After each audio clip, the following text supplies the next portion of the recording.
后来，这个菲律宾以一个中国的政策对台湾下禁令，禁止台湾人入境，嘛禁止菲律宾的国民来咱台湾。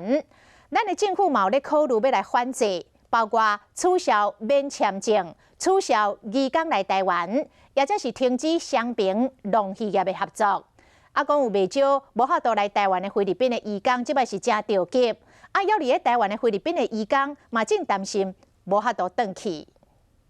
不让我们飞过去，因为是他突然这样子太衰了啦。菲律宾用一种政策拒绝台湾人入境，和机场台湾旅游业真不满。这口气咱敢吞得落去？劳动部已经咧想讲，若是伤离境，有可能会冻结菲律宾的移工来台湾。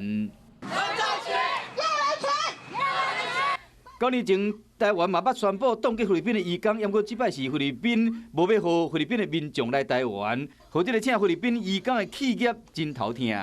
非籍移工在台15.7万，那其中主要12.4万是在制造业。非籍移工暂时无法入境台湾，对我国的制造业的影响程度比较高。菲律宾雄雄宣布这个禁令完全无先通知台湾，咱国嘛正在考虑，若是要反制裁，至少有7种方式，包括取消对菲律宾的免签优惠、移工来台湾的申请、调回驻菲代表。 停止双方的农渔业的合作、航运的谈判、所有经贸交流，抑有加强海上边界的严格执法，呼吁菲律宾爱想清楚，赶紧撤销对台湾的禁令。